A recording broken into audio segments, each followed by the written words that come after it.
Hello and welcome to another edition of the Big O Show, starting Orestes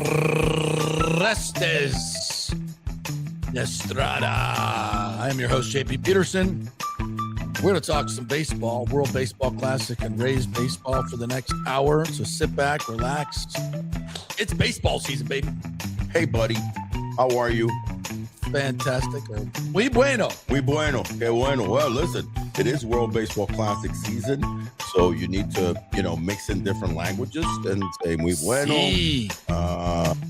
konnichiwa, a little bit of, languages out there. Kamsahamnida. That's a little Korean for you. You are the WBC man. Well, you have covered it from every angle. Yeah. You have covered it in Tokyo. You've covered it Puerto Rico, San Diego, ESPN, San Diego, yes. Sirius XM. Well, no, really, that was all ESPN. That was 100% ESPN. That was 2006, 2009. I was fortunate enough to not only do the Japan pool twice in 6 and 9, but also jump over from there and do the Puerto Rican pool B, then go to the finals in San Diego. So I did that, 06 and 09. So it was like a whirlwind of like 17 days of traveling all over the place. But I loved it. I got a chance to kind of really, if anything, use my tricultural experience, So it was kind of perfect because you had the pool in Tokyo and my Japanese background, the pool in Puerto Rico with being Cuban born in the Caribbean, and then obviously San Diego for the first couple of WBCs. That was Petco was the home base. Now since 2023 and then again this year, home base for the semis and the finals will once again be Lone Depot Park down to Marlins Stadium in Miami. So it's an exciting event. It really is. I mean, I think just giving you the history, this is the 20th year now of this actually, getting created. And I thought when Rob Manfred and MLB came up with this concept, obviously the tie-in and the, reach 30 years from now, 40, is to go after to somewhat get close to what? World Cup. Yeah. So, it's never going to reach World Cup status, but it's come a long way in 20 years. Oh, my God. It used to be a complete afterthought. It was an USA afterthought. didn't embrace it at all. Didn't embrace it the first 2 or 3 times. Finally, they won. And even when they won, if we go back to when they won in 17, it wasn't with the all-stars of all-stars on that team. It was just, they had a good tournament and they won because MLB players are great. Right? American players are great. It's not just MLB players. Obviously, the USA players are great. Now, after the 2023 loss, they got real serious. So their roster is laden with not just stars, but superstars. But so are some of these other teams. When you look at the Dominican Republic and how many all-stars they have. When you look at Venezuela, how many all-stars they have. They're just not fielding major leaguers. They're fielding superstars. So and then you look at Team Japan, and they have the greatest player, arguably one of the top 5 pitchers in the game in Yamamoto, the greatest player in Otani. Murakami's going to be in there, Okamoto. I mean, this is a great team. What I will say, when them winning in 06 and 09 and them having great experience for many years now in tournament play, in Olympics, Pan American games, international games. One of the reasons is because the Japanese mentality and modality, having lived it and know it, and I just recently was back there for a full season as a special advisor to the Lions.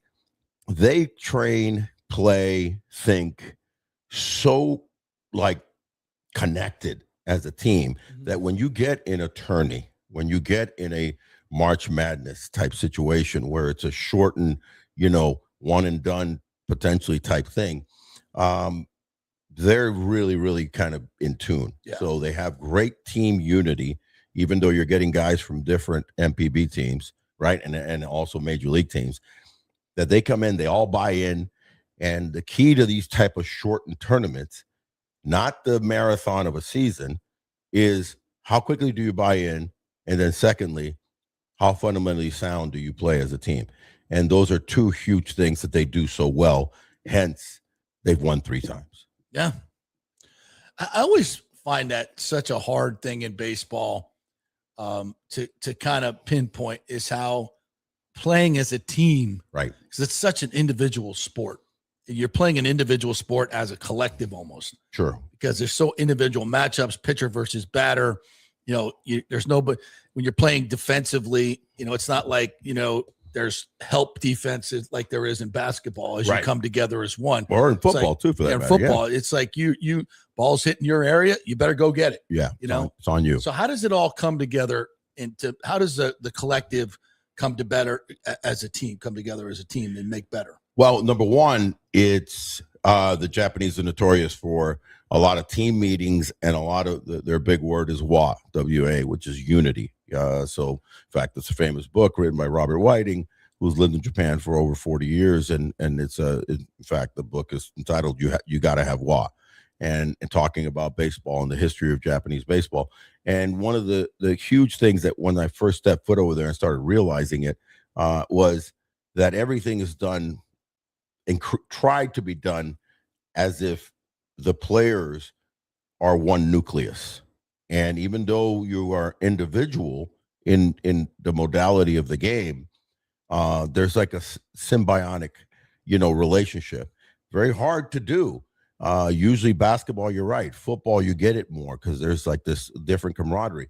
But they're able to do that. Their mindset, not just in baseball, but I think in everything that they do in their business world and even in their relationships, it's the family circle is very symbiotic and they're very protective, and that's huge. In a logistical way, is it more about the number 3 hitter taking his walk and not trying to be a superstar, getting on base? Yeah, clearly they're not giving you something to hit because the guy behind you're going to depend on the guy behind you to get it done. Well, it's also support.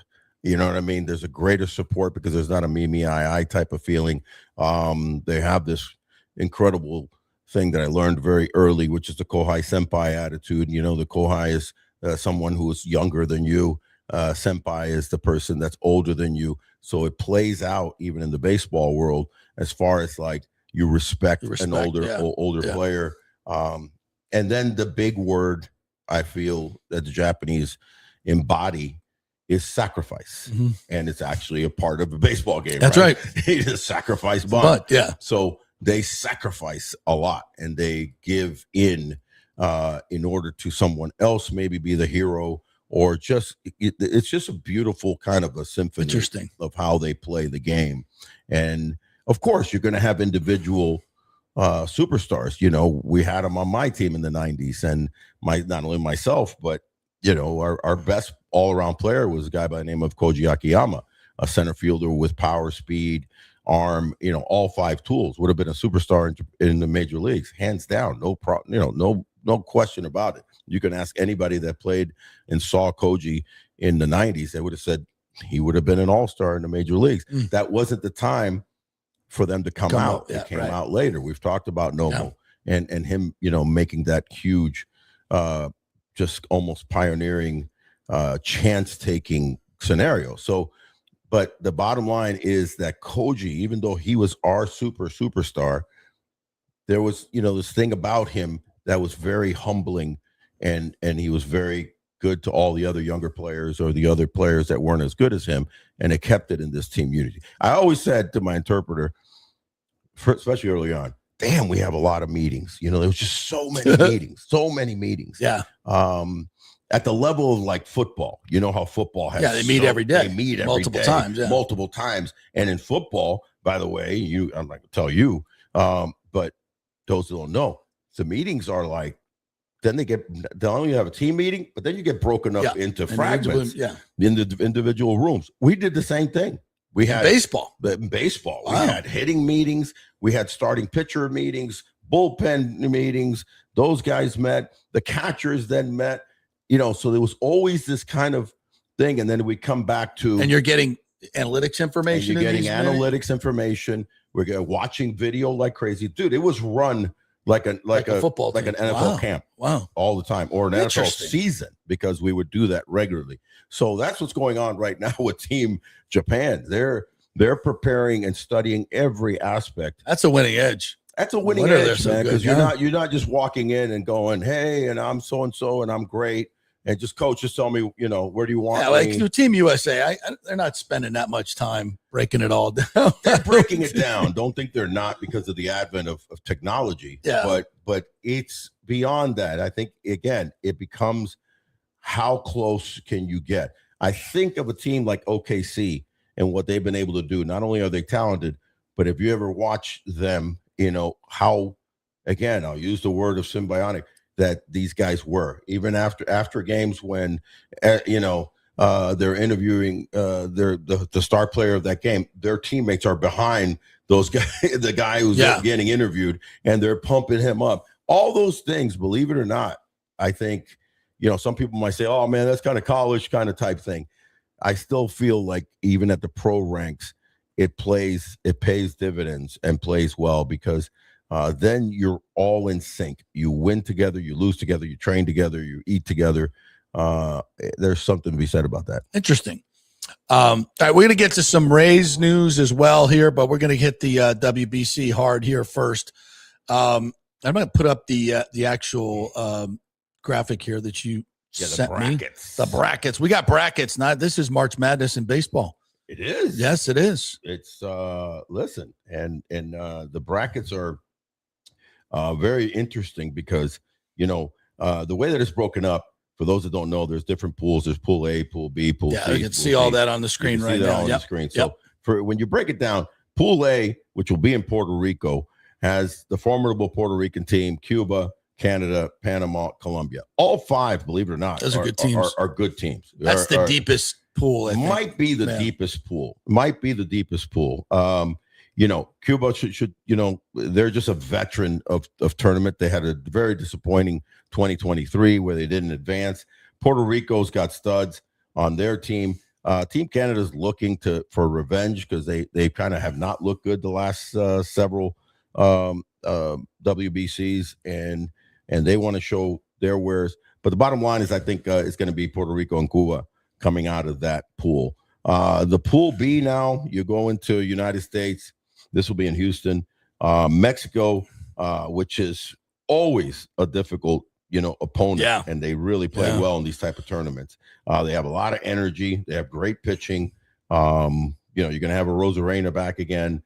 But the bottom line is that they're also going to have support. Because think about it. It's in Houston, Texas. Yeah, big time. So they are going to have a lot of fandom. Which used to be Mexico. A long time ago. That's right. Hey, listen. We stole that too. We might have stole that too. But they stole it from the Incas, so the Aztecs. Go all the way back about 1,000 years. Somebody else had it. And what do they know about baseball? Exactly, but we do. Yeah, we know a lot about baseball. So you got Team Mexico. You've got Italy. That should be interesting. Great Britain, not a whole lot going on there, and Brazil, not a whole lot going on there. So it should be pretty much cakewalk for USA. Tarek Skubal and pitching Mexico. Against Great Britain. That's not fair. That's not even.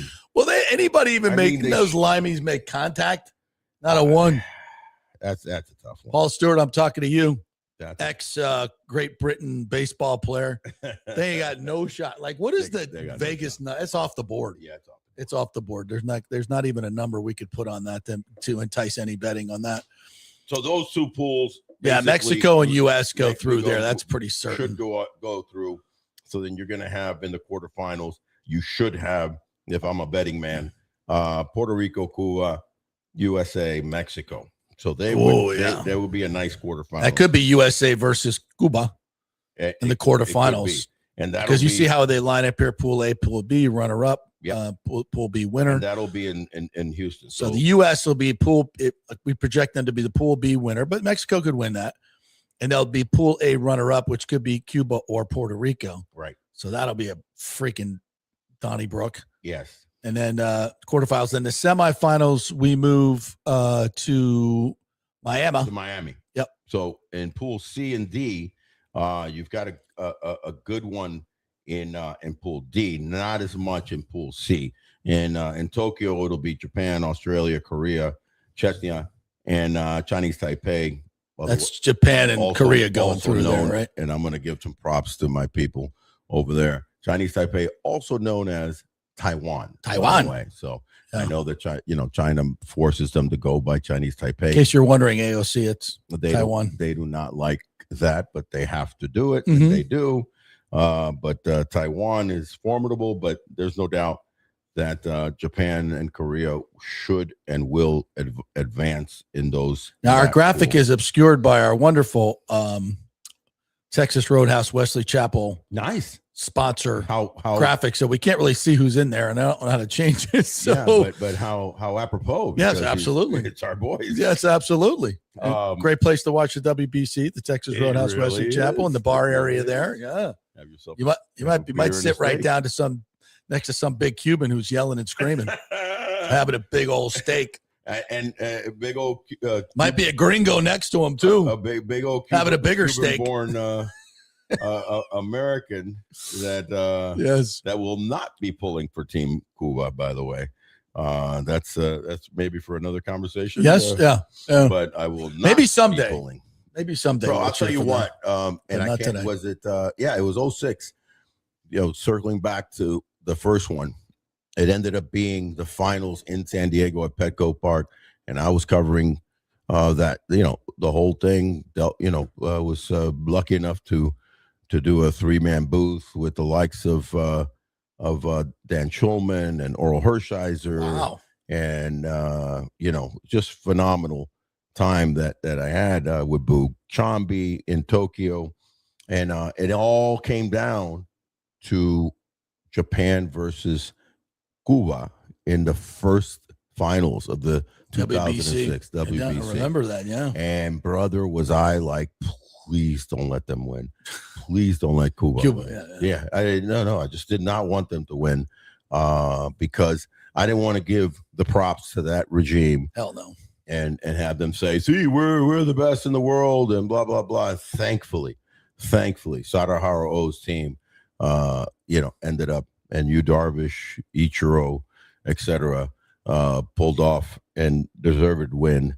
And that and then Cuba really since then has been, has been very, not much in that. So you move on, and in Pool D, this is a monster. Mm-hmm. You've got all 5 teams are feisty, if not great. The top 3, Venezuela, Dominican Republic, and Netherlands, are formidable. Any combination of those 3, 2 of them can come out of. Israel, don't sleep on them. They're actually quite good, and they battle. They have blackmail information on every other team. Through Mossad. Yeah, you can see. You better spike those pitches, pal. Or Soto's throwing the ball into the stands on a play that he should be throwing home, and you're like, why did that happen? Just a joke, folks. We're just joking. Netherlands, obviously, because of Curacao and Aruba. Again, a great team, actually managed by my good friend Andrew Jones. Is he manager? Okay. Yeah, newly enshrined into the, well, not just yet enshrined, but newly elected to the Hall of Fame. He will be enshrined this summer. And then Nicaragua is a crafty little team that can be feisty. But of those top 3, it should be Venezuela and Dominican Republic moving forward. So you have Japan, Korea, Dominican Republic, and Venezuela. By the way, the Dominican Republic team is just, I can't say enough about them. They're just, when I say they're stacked, they are stacked, buddy. Their roster, what more can I tell you? It goes from Sandy Alcantara to, I'm the aforementioned Juan Soto, on the mound, Luis Severino, Gregory Soto, Jiminy Christmas. Wandy Peralta. They've just got so much. They're gonna. Who else do they got? Brazoban. They've got pitching coming out their ears. By the way, Austin Wells, who is Dominican descent from his mom, I believe from his mom's side, will be catching. Austin Wells is playing for the DR. Yeah, he's playing for the DR. That's like the whitest name. That little white boy. That's the whitest name in baseball. He's playing for DR. Yeah. It does not fit. Yeah. Well, you go from the whitest guy to the Hey, gringo. The whitest guy, Austin Wells, playing for Dominican Republic, to the darkest guy playing for Team Mexico. So in Rosarena. So it's what's going on here? Bigger. And then offensively, our own boy Junior Caminero, Vlad Guerrero, Manny Machado, Cattell Marte, Perdomo, Jeremy Pena, Ahmed Rosario, Carlos Santana, and the outfield crew, O'Neal Cruz, Julio Rodriguez, Juan Soto, Fernando Tatis. Are you convinced enough right now at that point? I'll see your Dominican lineup. Give me USA. Go USA. This is the starting lineup against the Giants today, which will be 3:00 on ESPN if you want to watch it. Leading off, playing shortstop, Bobby Witt Jr. That's a pretty good player right there. And playing first base, hitting second, Bryce Harper. Not as good as he used to be, but okay. In right field, the massive one, Aaron Judge, the captain, batting third, captain of USA, batting fourth, where he should be batting most of the time. Your DH, the Schwarbs, Kyle Schwarber, 53 last year. Yeah. Alex Bregman batting fifth, just hit a home run, I think. Yesterday. Playing third base and batting sixth. Yes, sir. Is your catcher, Cowrell. he can't even break the top 63 home runs. Roman Anthony. No, 60. That's 60. Roman Anthony playing left field. Nice.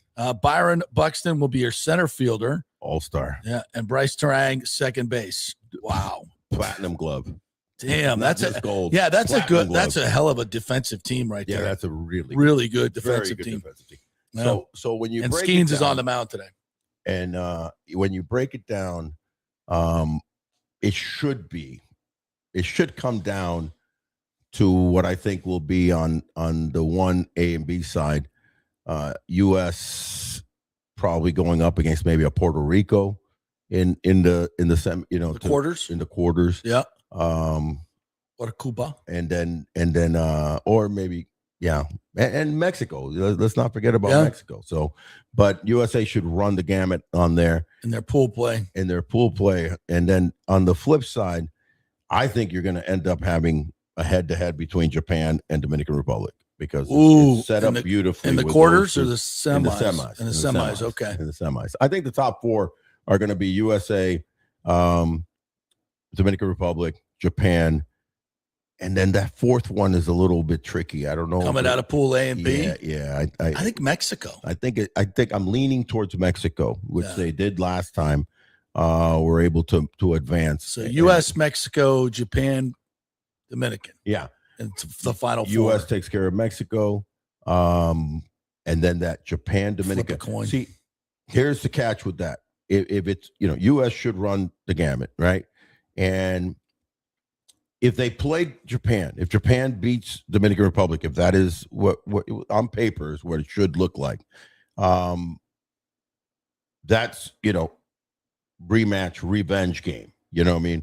It's Bob Marley redemption day for the USA team, right? Because they lost to them in 23, and it'll be the captain, Judge. It's not Mike Trout this time. It's the captain, Judge, being the centerpiece with, again, Shohei Ohtani, of course, for Team Japan. So great storyline there. I'm sure the world probably would love to see that, U.S., Japan. But if Japan gets upended by Dominican Republic, I think the Dominican Republic are the most well-rounded team in the tourney, even better than USA. Their offense is just otherworldly, and they have enough arms. Now, the great storyline there is that you're really matching the greatness of our American ball players, our USA ball players, against an era that has been coming on for 50 plus years, which is the greatness of the Dominican Republic. Really more like closer to 60 years and it ties ironically to Cuba, because once the gates were closed in the 60s to Cuba, all eyes turned in MLB and the teams turned to the Dominican Republic as their source of getting great players. Because before that, most of the players were coming out of Cuba. You can think of so many great Cuban players in the 50s and the 60s. And then it kind of, the well dried up a little bit because you had to escape in order to start playing there. So you had whatever you had left that had already were here, the Tony Perez's and the Bert Campaneris and the Louis Tiants and the Tony Olivas, and the list is great, that they were already made it over in the early 60s and played into the 80s, right? But then the Dominican Republic just took over, rightfully so. And that matchup of USA Dominican Republic, I think, would also be an incredible storyline of today's great players in the MLB are predominantly Dominican and predominantly USA, because it's not predominantly Japan. Right. The great players in Major League Baseball, there's only a handful of them. The greatest, obviously, Shohei Ohtani, but there's not as many great players in the MLB as there are of Japanese descent as there are of Dominican. So either of those two combinations, I think, create an incredible narrative and storyline for a finals. So let's just hope that I don't hope, I'm just saying that's what should happen. You might have some, surprise underdogs like Puerto Rico. Venezuela has a formidable team. Again, Mexico could upend USA. Don't expect it. It shouldn't happen, and it would be very disappointing if USA and or DR Japan doesn't make it to the finals. So, who you picking? Japan. I'm picking. Listen, I'm a huge fan of Japan. You know that. In 23, I was at that game. I was, asked to be there by the Consul General of Japan. Sat with him during the game. Went up during the game to the booth with their number one sponsor of Team Japan and met with their CEO during the game. Banged the drums in left field during the game. So I was moving around the whole time. And then once that last out, was on the field celebrating with Team Japan. So I have a passion and a love affair with Japanese baseball and the Japanese fan. All that being said, as a former player and understanding the X's and O's, I think that this is the WBC year that the Dominican Republic upends Team Japan. Okay. And you end up getting an incredible finals of USA DR. It's going to be much fun to watch. With USA winning it all. That's my feeling. Okay. Yeah. It's going to be fantastic. I don't know if it's going to be Olympic hockey level, but it might be because baseball is obviously more popular. I think it will rival Olympic hockey. Men's Olympic victory. Obviously, that was huge for us because we hadn't won since Lake Placid? Yeah, 1980. Yeah. So that was massive. But I think, at least for us around here, let's be honest, more people watch baseball and they watch hockey in the United States. That's what I'm saying. Yeah. So could be bigger. I think it's going to be pretty darn big if those two get to the finals.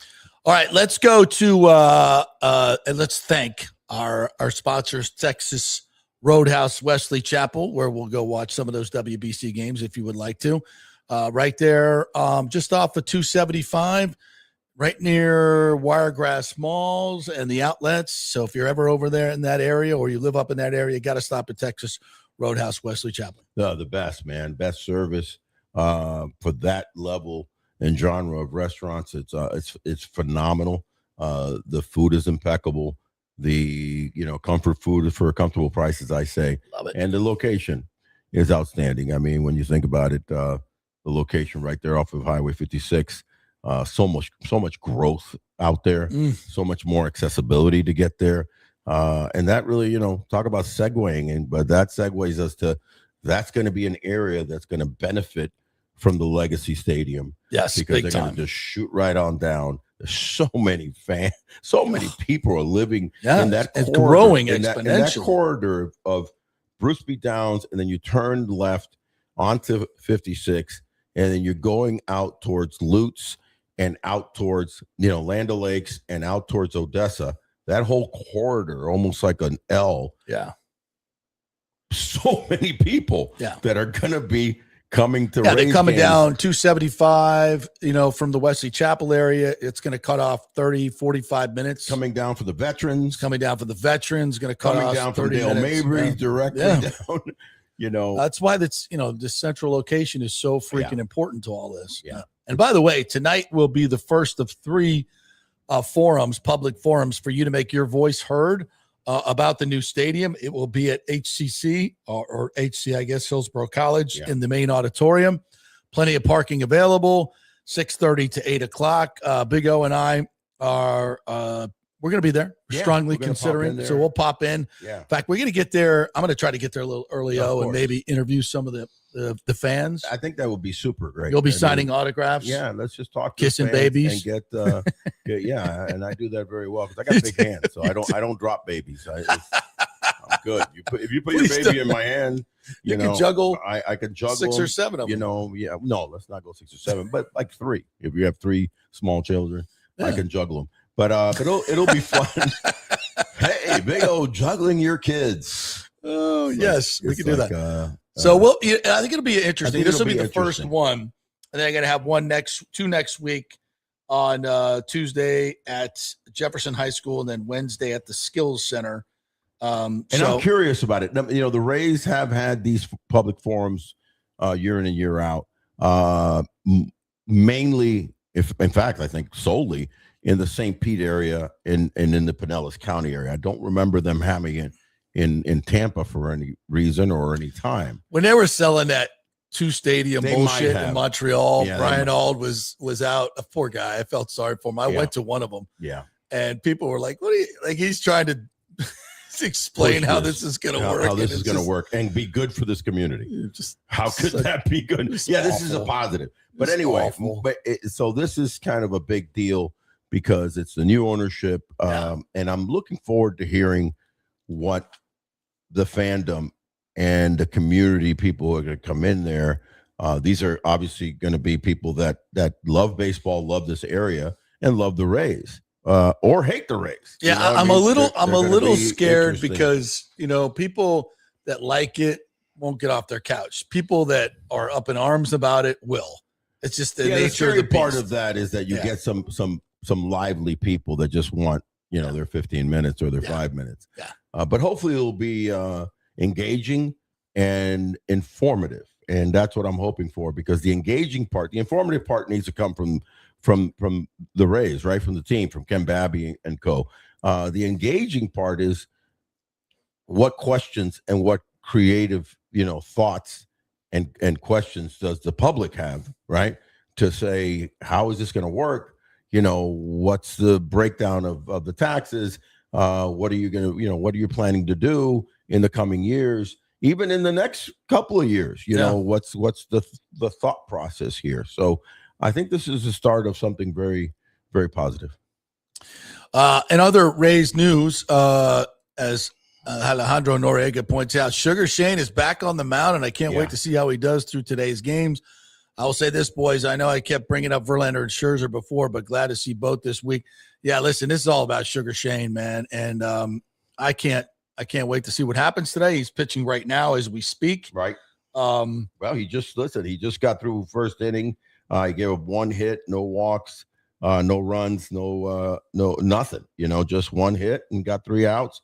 So that is outstanding. In fact, the key part right there is 10 pitches he got and 7 strikes. So he got out of the first inning with a nice, swift 10 pitches. They're playing the Phillies today. The Phillies using a few, pretty much more of their second or third string kind of guys. There's nobody really formidable there.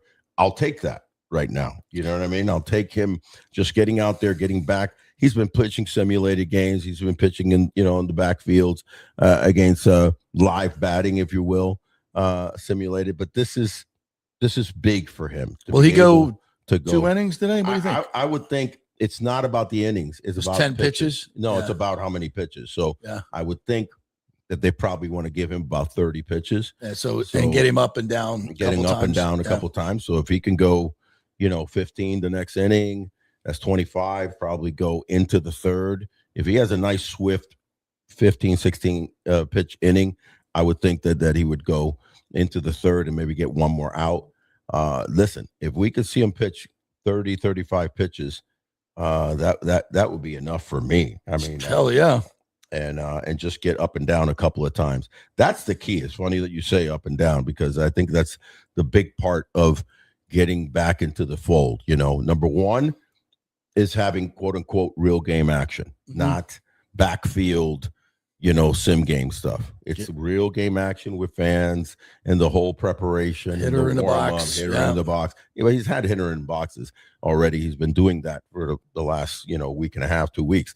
But it's the real game, here we go, and the announcers and the whole thing. And then you go and you sit down, you towel off, get back up, get back out. That whole kind of ambiance for him is going to be a big, as much as is throwing balls and strikes, is kind of just the whole feel of being back to being a major league starting pitcher, and how that runs for at least 2 or 3 innings. So excited, glad that he's back out there. Offensively, we already scored a run. Ben Williamson steals second base. Yandy Diaz scores. So, yeah, Ben Wilson. We got who's leading? Going all through Taylor Walls flies out to center. Taylor went deep the other day. Yandy Diaz reaches on a fielding error by Brandon Marsh. Right. He gets all the way to second. Then Cedric Mullins walked. Then Ben Williamson grounded into a forced out. And Yandy to third, and then Williamson steals, and Yandy scores on the steal. There you go. Wild pitch. Okay. Oh, it was a wild pitch. There you go. So 1-0 lead. There you go. Yeah. There's a guy in the lineup there that is interesting, that's been getting a lot of ups and should get a lot of play time, and that's Ryan Velotti. Interesting guy. I don't know. I was looking at him and studying him a little bit the other day. And I went ahead because I knew that he was versatile, right? Because they're talking about this guy, especially he's got some pop, had a real nice year in AAA last year. I believe he had like 17 home runs. But here's the craziness. Talk about almost being like a Ben Zobrist-esque type of a player. In his career in the minor leagues, he's already played 43 games at first, 41 games at second, 83 games at third, 229 games at shortstop, 129 games at left field, 127 games at center field, 181 games in right field, 47 games at DH. What, no catching?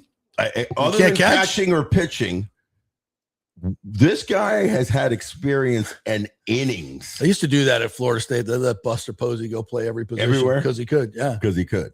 Yeah. Well, Buster was a real ball player. Yeah, he could play short. He could play anywhere. Isn't that crazy? Yeah. So that says a lot. And he can thump. And he's a good pull hitter, which we need somebody that can thump a little bit and maybe hit that little coffin corner that we got. The 162 landing. This guy is an interesting cat that they're giving a lot of opportunity. I think, there's certain guys in camp, JP, that a team will want to make the team. You know what I mean? Like they kind of are leaning towards, hey, listen, just don't embarrass us at the plate or defensively, because we really want you to make this team, because we need a player like this to have that comfort. That is, there's not many guys that have logged that many games. Hell no. In that many positions, man. So you could feel comfortable putting this guy anywhere, and he's right-handed. So keep an eye on Ryan Velotti and how that all works out. By the way, Sugar Shane back on the hill, I believe. Yeah. So he's got to be 10 pitches. You kidding? Yeah, he got a ground out. So there we go. Oh, double play. You already got a double play? He gave up a single to Justin Crawford, to left fielder Ryan Velotti. And then he erased it with the double play. Jeez. Otto Kemp hit into a double play. All right, let's get to a couple comments here since we have these wonderful folks commenting. This one from Alejandro said, "Hey boys, Orestes happy that the WBC is back and should bring us some good baseball moments like the last time. Which team intrigues you the most and has a chance to win it all?" We kind of went through that. Yeah, we did. I think USA. Thank you for the question. The top 4 teams for me, but 3 of them are on one side, really, is USA, and then it's Japan, Dominican Republic, and then don't sleep on Venezuela. Venezuela is a really, really good team with great pitching, great defense. That's a formidable team that the Dominican Republic and Japan are going to have to get through. Michael LaRue says, "What's the Rays' plan for Jacob Melton, who's hit a couple home runs? Does he make the opening day roster, and will he be an everyday player?" It's a great point, and it kind of ties back into Ryan Velarde. It ties back in, to Johnny DeLuca. Because why? Because if Jacob Melton, I think, is going to be the future right fielder for many, many years, potentially, right? Not center field? Or center. He could be either one. The kid's super talented. Now, you're right, because Cedric Mullins is a 1 year with an option. So a couple years, depending how that goes. Yeah. Jake Fraley's on a 1 year deal. I was thinking more that way, because maybe, if Jake doesn't work out, then you're going to go with Melton. But the catch with it is that I don't stick this guy. He's too good to not get at bats. So I would, if you're going to go Johnny DeLuca, Ryan Velarde, you've got Richie Palacios, who could play outfield, infield. You've got so many different kind of Ben Zobrist X type players. Then I send, Melton down, let him get a few hundred at bats. The moment that there's an injury, I'm calling him up first. So there's going to be a lot of that this year, and we'll see how this season goes, because there's a lot of interesting players. We were just looking at the Rays top 30 prospects, and it's just absolutely loaded. They're stoked, man. Carson Williams, number 1, Theo Gillen, their former number 1 pick, number 2, Brody Hopkins, Jacob Melton's number 4, Daniel Pierce at shortstop, Anderson Brito, who they picked up in the trade, great arm. TJ Nichols, Michael Foret. Michael Foret is really good pitcher. Good pitcher, and being talked about a lot for other teams want to pick him up. Yeah, Slater DeBron, number 10. Another good athlete. Xavier Isaac's all the way at 14, and he's the power hitting first baseman. They are absolutely loaded after all these trades. We picked up from from Boston. Number 12, Bowden. Yeah, Caden Bowden. Yeah. Bodine, whatever. He's 13th. He's really good. Yeah. And they're high on him. Maybe more so than Keegan, because of he's better defensively. Keegan might be, a pretty good thumper, but seems to be just having some catchers in the pipeline is good. Yeah, having 2 guys ready to go. Done. So they've got some talent. They've got some maneuverability, not only to call guys up if we have some trouble with health, but also if there needs to be a move, in July, because they're fighting for, a division title or a wild card. That's, one or two of those boys, because that's a lot of talent on there. Speaking of health and opportunity, with Edwin Uceda down now for another couple of weeks, positive news out of camp where he's not experiencing any pain or discomfort. They're just going to shut him down for a couple more weeks before he starts throwing.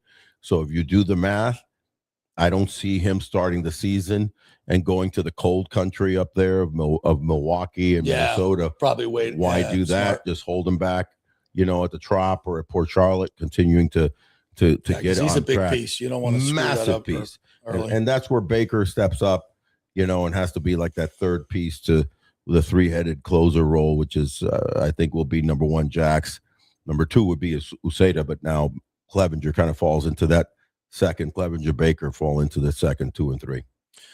Sugar Shane gets through 2, gives up 2 hits, 1 K, and 23 pitches, 16 for strikes. Wow, that's nice. Holy cow! It's nice. Not and you worried but you worried about control.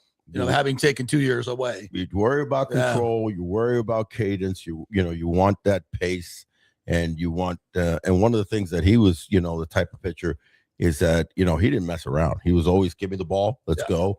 And he worked quick. Yeah. He always worked quick. Yeah. Even You before don't need the clock. No, he worked quick. No, we love that. And was very aggressive, because the guys that throw hard and have hard breaking pitches, they want to work quick because they don't want a player to think up there. They want to be like, boom, let's boom, go. Give me the ball. Let's the guys that have change up breaking pitches, they actually want to work slower because they want you thinking, am I going hard? Am I going soft, or super soft? Those guys would take their time. Anyway, I think this is fantastic that he's off to this start. Right It's a great sign. Absolutely tremendous sign. All right. We also want to thank our other sponsor from the Murphy Auto Group, Genesis of Tampa. All month long, they're giving proceeds to Gray Bull Rescue. I know that's a charity near and dear to your heart, Yes, Big O. Once again, Genesis of Tampa showing great community partners. And Gray Bull, by the way, just did a bunch of rescues in Puerto Vallarta when the whole cartel thing was going down. I saw him on Fox News. Yes. So Gray Bull has done a lot with, was a limited partner of the Rays. And anyway, a great place to buy a car as well. Great value, great technology in those Genesis vehicles. Go see them on Bears Avenue, 801 East Bears, just off of 275. And I'll add, a little bit more to the Murphy Auto Group and what they do, not just selling cars, but their C3 commitment of customer. Obviously, they're out to make money and give you a great product. They do that very well. Great product, great company, but also the other two C's of community and charity.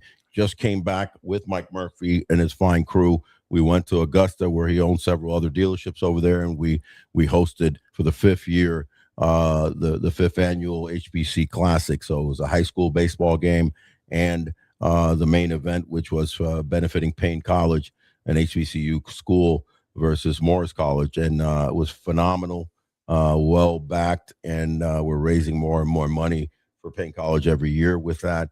Augusta's a really, cool, obviously known for the Masters, but it's just a real cool city and a great community. So that's the type of stuff that Mike does. And I'm also glad that he's part of the Rays ownership as one of the younger guys. He's a 40-year-old business mind with a passion for not only baseball, but for community. And that's what the Rays need, because you want to have the veteran, older money guys, like the Cosgroves and the Babby and obviously Salupski, but then you want, that younger ownership group that's also smart and thinking of the future that you can hand the baton to, guys like Mike Murphy, Augie Rivero down in a lawyer that's also a limited partner.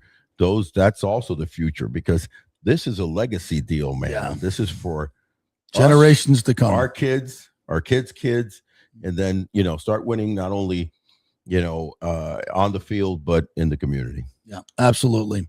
So our thanks to them and Kingmakers, where we're coming from you here. Go to kingmakerstampa.com, check out the private club here. You could be a part of that as well. Rick asks us, will you guys do any shows from the Trop this season, like before day games? We'd love to. And by the way, we're going to have Ken Babby on the JP Peterson show, and Big O is going to be there. So we'll also post it as a Big O show as well. So that should be either this week or next week. Right. So after tonight, Ken told me, we've been texting back and forth, that they're going to look at his schedule and either this week or next week, come join us. So we'll ask him then. We'll be talking about some of there's also conceptually some ideas maybe with our good friend Mike Ferguson from Ferg's Bar and Grill, and right around the corner. We can definitely do shows. We can do some stuff from there. Yeah. So there's a lot of interesting things that we could do and promote, support, and inform about all things Rays baseball and MLB. All right, partner. Anything else you want to add? Want to get into that? No, I mean a bunch of games to open and close about the WBC.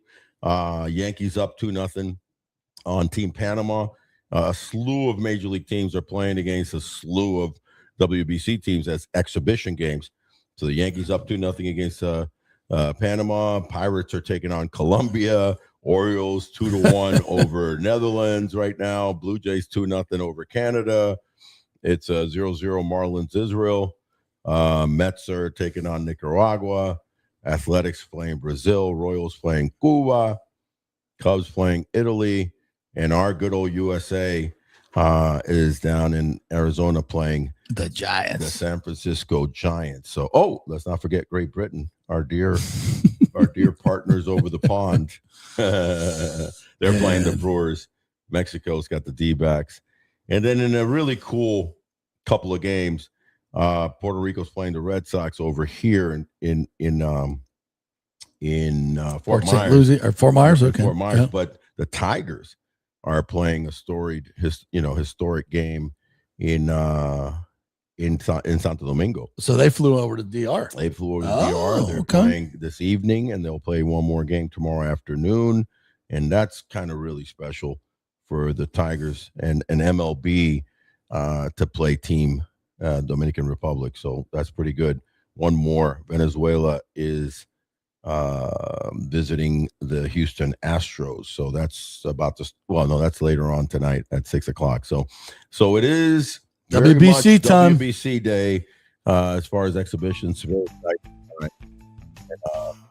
I'm pumped. Down in Miami for the semis and the finals. We'll report back, through our shows while I'm down there. We'll do a little remote action. And good day, man. Nobody covers it better than this guy. He can do it in all three languages. And you too, buddy. I'm mostly Well, you don't speak Korean? Come on, bro. Come tell me that. Hi.